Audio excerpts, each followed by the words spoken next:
Hey friends, welcome to the Angie Ambrosetti Show, Let Her Out to Play. I'm Angie, your host, a teenage mom turned multi-six-figure earner, married to the same man for nearly 40 years. I'm a homeschooling mom of 7 and totally unqualified, at least on paper, but wildly called by God. Remember, He doesn't call the qualified, He qualifies the called. Here, we are going to talk about it all. Healing from the hard stuff, building a business with heart, raising a big family, walking in faith, and finally breaking free from the lies that said we weren't enough. So if you're ready to stop playing small, shake off the doubt and the shame, and step fully into who you were created to be, girl, you are in the right place. Let's go. All right, here we are at episode 3, and I'm really excited to continue sharing with you guys. And first of all, look how cute this jacket is. Is this not the cutest jacket? I mean, my friend got me styled up and I love it. It's so cute. Anyways, let's get back to reality here. Okay, so I left you guys last time with the fact that now I'm expecting baby number 2.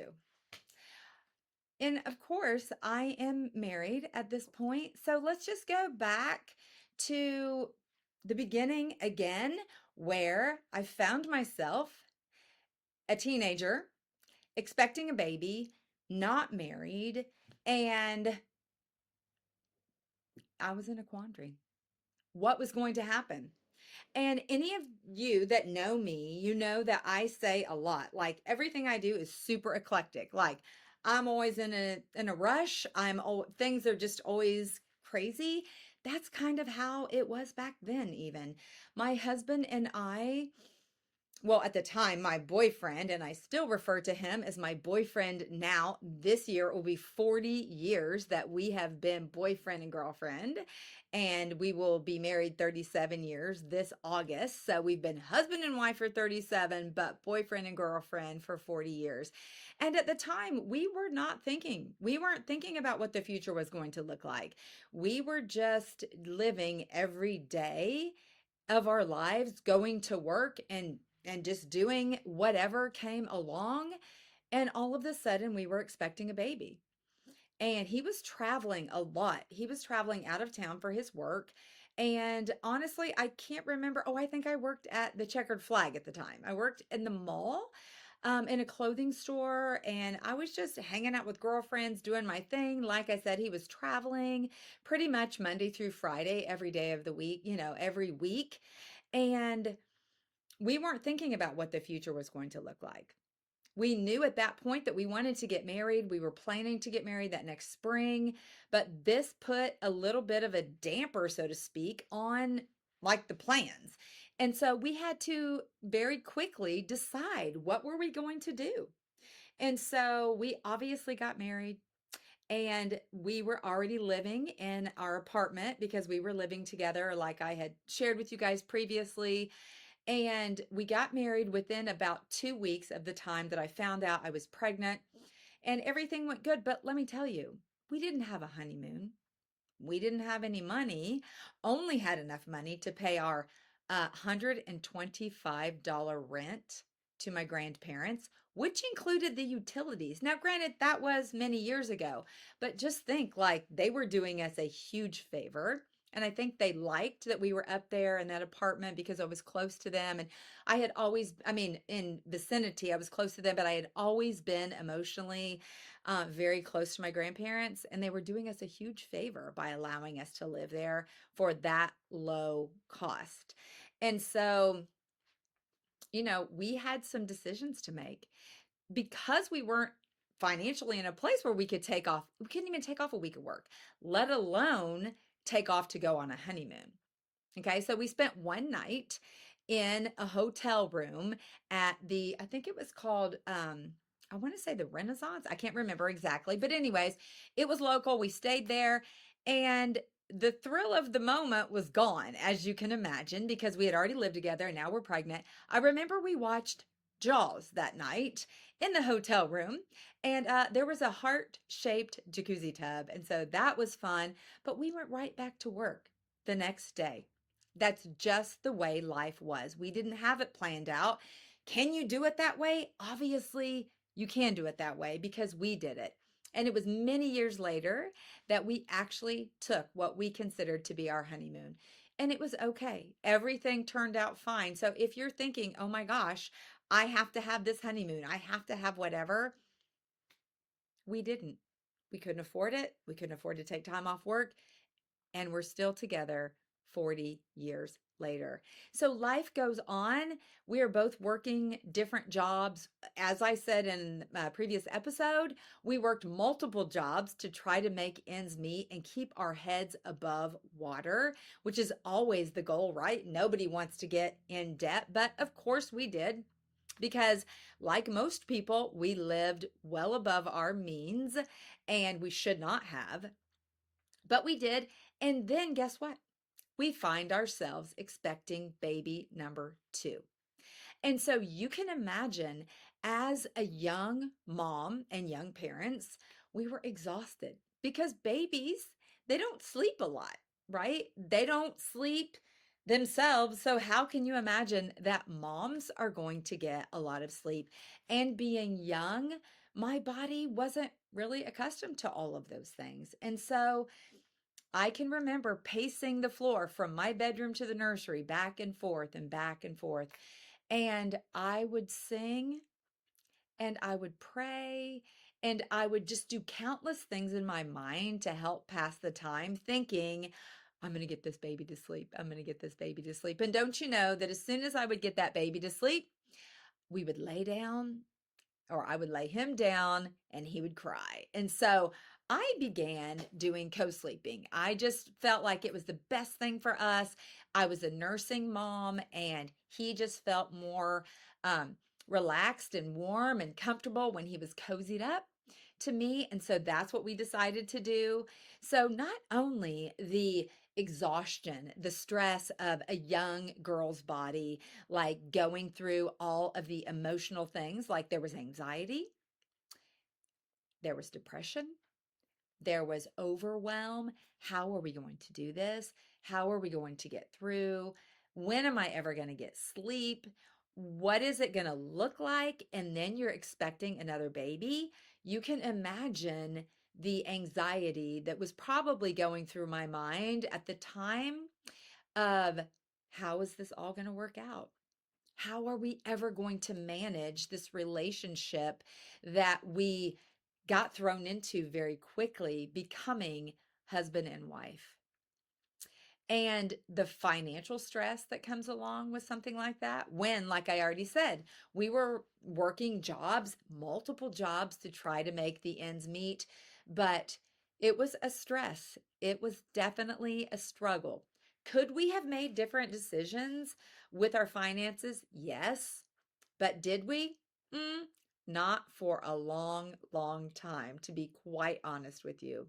And so, thinking about things like self care, I talk a lot about self care now because I feel like it is very, very important. And I'm not just talking about things like getting a mani and a pedi, which I personally love to get, but doing things that really don't even cost any money, like having your husband or your wife give you a massage. That is self care, it's relaxing your body. Um, Being able to drink water. That sounds crazy, I know, but I'm not kidding you. Self care does include getting enough um, hydration in your body every day. One of the things I've been talking a lot about lately is dry brushing. And that's a portion of self care. It's doing something for you that helps you relax. Another huge part of self care is being in God's Word. And back then, in those early days, I was not making that a top priority in my life because I wasn't walking with the Lord. I had been in and out of Christian school. I had been in and out of church. You know, when I talked about those 18 times of changing schools, I went to two different Christian schools in my middle school and high school years. And It was a great experience. It was great, but a lot of those things I didn't take to heart that I wish I would have. But the Lord knew all along exactly what I needed and how He was going to use all of these things in my life to bring me back around to Him. And so now I literally believe that part of my self care, the biggest part of my self care, is being in God's Word and being in prayer with Him. And one of the things that I tell my boys all the time is the way to build a relationship with anyone is listening and talking and spending time with them. And so, in light of that, in their relationship with the Lord, I'm always telling them the way that you talk to God is through prayer. And the way that God talks to you is through His Word. So, being in His Word, being in prayer, it literally is a huge part of self care in our everyday life. And I wish that I would have taken advantage of that free self care way back then. And I think it would have made a more of an impact in my life early on. But again, God knew exactly the testimony that I was going to have and how it was going to bring me to the point that I am today. And the other thing that I struggled with as a young teenage mom and a young wife, I mean, getting married at 20 years old, or 19 years old, um, I was young, right? Now, I wasn't young compared to my grandparents who got married when they were a lot younger. I think my grandma was like 13. So I was kind of following in her footsteps, but just a little bit later, right? I really felt unqualified because I didn't necessarily know all of the tips, all of the tricks, all of the everyday mundane things that you do day after day to care for another human being. And it literally, oh, pardon me. I've said literally like 3 times. My husband's going to hear this and laugh. It was one of those things that you learn as you go. And so, like when you're learning to ride a bicycle, you get on the bike and you put your feet on the pedals, you're holding onto the handlebars, but seriously, your feet, like, they're not far from the ground, even though maybe they're on the pedal. And you know how one foot's on the ground, one foot's on the pedal, and you just start going and you stumble a little bit. And sometimes your foot comes down and you stop because you're not pedaling anymore. And sometimes you have a massive crash, right? You just crash the bike. You might get scraped up. You might get, bloody. Your skin is torn. It's a rash, road rash, the worst thing, right? It's like that in motherhood. No matter where you start on the journey, you can always get back up. And I will tell you, there were many times along the way when I was pedaling down the motherhood path and I crashed and I burned and I didn't do it right. I made mistakes, but I got up and I kept pedaling because I didn't know what else to do. And when you ride a bike, it's the same way. You're determined. You're going to learn to ride the bike. So you're going to get back up, even if you're bleeding, even if your skin is torn, even if you've got bandages on or methylate. My grandparents used to put that red methylate on me. You know what I'm talking about? You just get back up on the bike and you start pedaling and you pedal through motherhood. No matter what the scrapes and the burns look like, you keep going and you get better and you get stronger and your endurance is there and you just keep on going. And that's what I've done. And that's how I've gotten qualified. And as you know, we have 7 children, 4 of which I gave birth to, and 3 that the Lord so graciously gave to us through adoption. And even now, my oldest is 36, My youngest is 17. I'm still pedaling. I'm still pedaling through that motherhood. I'm still learning. I'm still gleaning. I'm still getting scraped and bumped and bruised, but I'm getting better every single pedal. Every pedal, I just keep going until my time on earth is through, right? That's what we do. So if you've ever felt like I'm unqualified or I don't know what to do because XYZ is what my journey looked like, you just keep pedaling and you keep doing more and better and longer and more ferocious. You just keep going. I don't know if you're watching this or you're just listening, but I seriously am feeling the emotions of how pedaling that bike through motherhood has gotten me to this point. And I am so thrilled. I'm so thankful that I'm continuing to learn. And I can just very vulnerably say, I have made a lot of mistakes along the way. Maybe you're in that situation. Maybe you're feeling that way too. But I am not holding any guilt or frustration or embarrassment around any of it because I did that for a long, long, long time. And I'm not doing that anymore. I am coming outside of the little girl that I used to be who thought that everything I did had to be perfect, that I had to control everything that was happening. And if I wasn't controlling, I was judgmental over the people who were trying to make things happen in my life. And I don't want to do that anymore. And so that is why I decided to launch this podcast because I don't want other women to feel like they have to be held back by that. Like it's making me raise my voice and get super passionate because I want to live in the free, full love and grace that the Lord has for me, remembering that I am a daughter of the King of the universe, the one who created the universe like he is my father.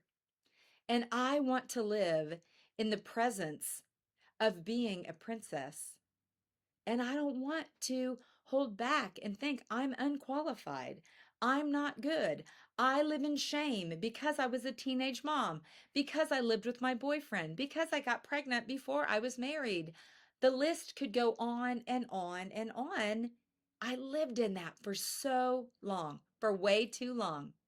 And I'm not doing that anymore. I want to let you know that my next 2 episodes, I'm having 2 of my friends come on. One is a lifelong friend of mine that actually lived with me in high school. She was a teenage mom. She was younger than I was when she got pregnant.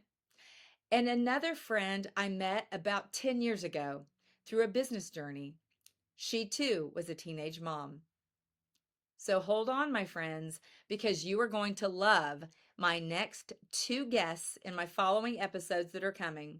I want to encourage you, keep pedaling your bike. Keep pedaling through motherhood, and you are going to come out on the other side doing fantastic. I fully believe that. See you next time. That's it for today, friends. Thanks for tuning in with me today. I hope today's episode stirred your soul, sparked your faith, and reminded you that your story is far from over. Keep walking in freedom. Keep showing up bold, and never forget, God doesn't call the qualified. He qualifies the called. Be sure to leave a review, subscribe, or share this podcast with a friend who needs to hear it as well. Until next time, keep letting her out to play because the world needs your fire.